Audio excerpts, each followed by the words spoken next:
I would call this like the best strategy in 2024 for moving people from Instagram to YouTube, getting a quality viewer that's moving over there.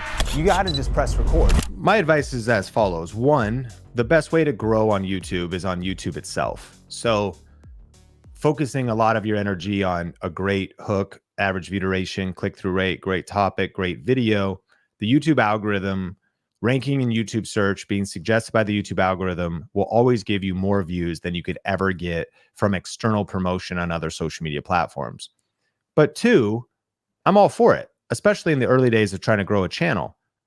It's hand-to-hand social media warfare.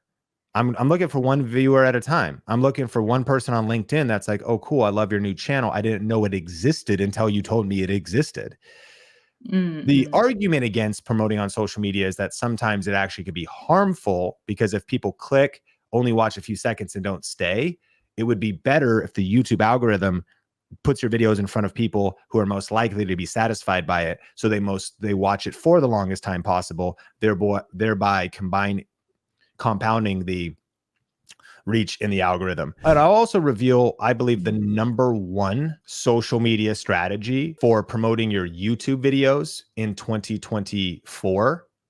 And that is using keywords on Instagram. And let me explain. So on Instagram, a couple things have happened, and this is probably true across platforms. Link in bio isn't dead, but doesn't work like it used to. And now there's a warning for link in bio. Hey, go click the link in my bio, go to my bio, and it says this might be a scam, this might be whatever. It doesn't mean that you are a scam, but it just says it for everybody, like before they're allowed to go to the link in bio. What you could also say is that when you measure, do people go to your link in bio, say on Instagram? And if you want to see the full video, go to my link in bio.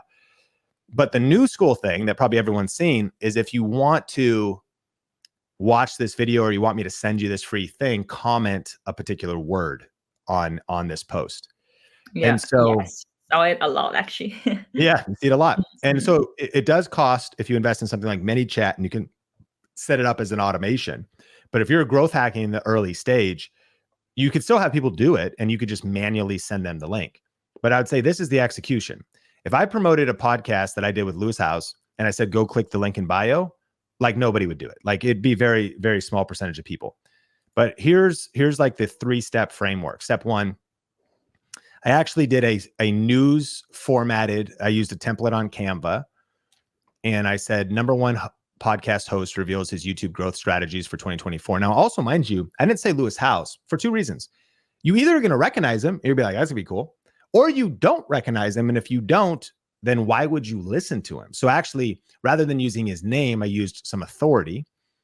You could see it kind of has that news headline format. Then the second panel, the second carousel is comment podcast for a link to watch. And then I've got the hook and I put captions on of what's being said in the hook of the interview, which would be best practice. Because if you're going to watch a long form interview, putting some of the juiciest parts up front is going to be helpful if you can pull that off. Reasons they should stick around to watch the entire thing. And then I kind of intro, hey, in this podcast, I'm going to listen. Now, all I did to create this was actually screen recorded my own YouTube video. There's probably an easier way, but like I'm not that good at stuff. And then I put this into CapCut and I let CapCut create these captions. I made the little white background in CapCut. And so I'm also using the optimized Instagram format. By the way, if I use just this vertical intro, horrible. People putting 16:9 videos on Instagram, you need to stop. Like, I don't know what you're doing. People putting 16:9 images on Instagram, like it's 2024. There's no excuse. Okay, so this is the optimized Instagram feed resolution. Second panel is a little bit of a hook to promote the video.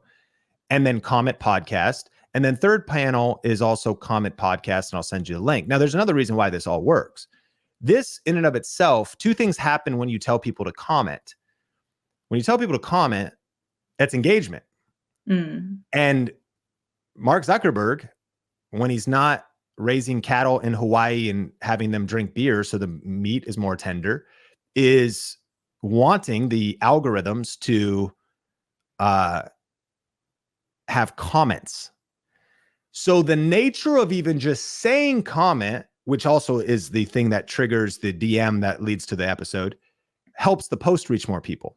Secondly, the carousel effect. Oh, what is this? And I click here. And if I dwell on this and I watch this entire hook to even decide if I want to watch it, and I click to here, me clicking the carousel is more engagement, and me dwelling on this post to consume all of this and even read the caption is all more engagement. So now the post is being promoted by the algorithm, and even more people see it. And then the quality of each element cause even more people to comment and more people to dwell on the first carousel, the hook in the middle, and the last thing, and causes it to be promoted even more. As a result, 580 people have commented on this and got the DM. And therefore, from there, also consider this, they watched the hook to be teased about what's coming up in the episode. 580 link in bio clicks, that's pretty impossible. Like it wouldn't happen. And they go there, they might leave. Whereas I would call this like the best strategy in 2024 for moving people from Instagram to YouTube, getting a quality viewer that's moving over there.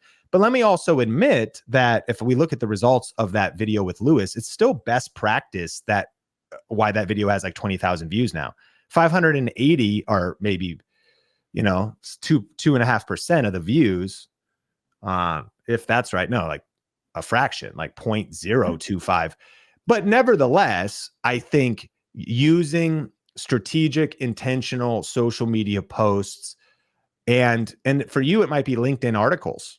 Like it actually might be like a LinkedIn article that adds value, that then that link actually, and if the article can rank and the article can go can go viral, and then some people go deeper into the video version.